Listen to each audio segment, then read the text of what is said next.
Tuesday, April 10th, 2018 is a day worth remembering for the women of the United States of America. Although not a holiday meant for celebrating, Equal Pay Day signifies the day women have to work until in 1 year to have made as much as men did in the previous year. So, April 10th of this year was how far into 2018 women had to work to make as much as men did in 2017. That being said, the wage gap is still a relevant issue today in the United States, which is why I chose to write my formal report on the outdated wage gap and subsequent negative effects. Currently, women make on average 82 cents for every $1 that men make for doing the same work. Admittedly, 18 cents less pay sounds like a minor concept in the grand scheme of things. Nothing worth getting worked up over. However, during my research, I have found that the effects that the wage gap can have on an overall career for any kind of home, let alone a home without a father figure, make it more than worth it to fight for every cent lost as a woman against the wage gap. To begin, we will look at the history of the wage gap and then dive deeper into the effects created by the wage gap and finish with our current situation. When looking at the entirety of the United States history in relation to the wage gap issue, efforts toward equal pay for men and women is a relatively new concept. Picture the typical early to mid 20th century family. A stay-at-home mom and working dad is probably what comes to mind.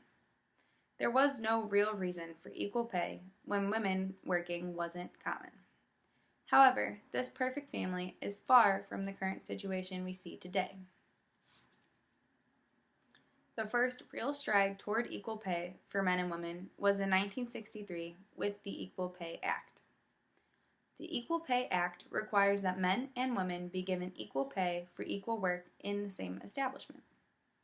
On the other hand, the Equal Pay Act also allows for men and women to be paid differently when evaluated based on seniority, production levels, and merit. All of these are fair reasons to be receiving different pay when the guidelines are followed as they were intended.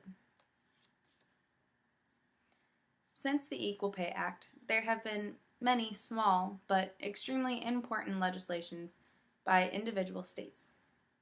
Just recently, in 2016, Massachusetts forbid employers from asking about previous salary history. And in 2017, Nebraska amended their equal pay protections to include businesses that employ as little as even 2 employees per each day, instead of the 15 employees the average state requires today. Now on to the effects. Going back to the typical home of a working dad and caregiving wife as comparison. Today, 1 in 4 children under the age of 18 are being raised without a father in their life. This may be single mothers or even the increasingly common household with 2 mothers. Regardless, these statistics mean that women are providing all of a home's income in these situations, making those 18 cents much more valuable without a man there to make the full $1.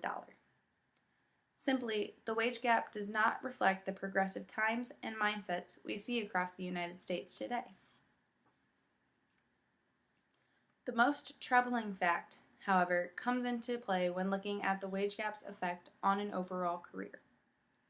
Based on median annual earnings, a woman working full-time, year-round, earns $10,800 less than a man every year. Multiply that number by the entire span of a woman's career, and $10,800 adds up to nearly $500,000.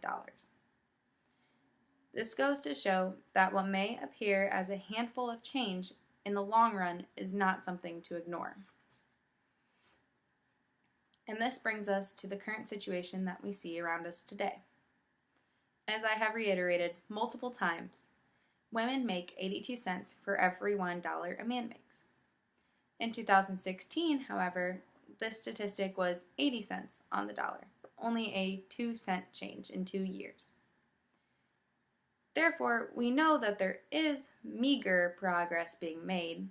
As of right now, at the rate we've been progressing, the wage gap is predicted to be closed by the year 2059. This is all assuming that the fight for equal pay does not slow down or even stop. The wage gap is a serious current issue and one that should not be ignored for the sake of all women, families, and even students alike across the United States. Knowledge of the wage gap is especially important for college students. We are currently preparing to take on full-time jobs upon graduation and then start our lives. This is where the wage gap will truly start to affect us, even if the wage gap can come to a close by the year 2059. Current students will already have made it halfway through their careers, meaning they have already been affected that much. On the basis of my research as a whole, I have come to the conclusion that the wage gap will continue to be a relevant issue for well past 2059 based on the progress, or even lack thereof, that has been made thus far, unless there is further government intervention. This leaves me to recommend that women take matters into their own hands by negotiating for higher wages and fairer wages for the work they are doing, and choose not to turn a blind eye to the issue at hand. I also hope and recommend that states continue to pass their own legislation, as the legislation passed by Massachusetts and Nebraska already has since spread to multiple surrounding states. Small adjustments can help in lieu of major policy changes. Although the United States is currently heading in the right direction, the wage gap will never close if people choose to just stop pressing the issue. Thank you.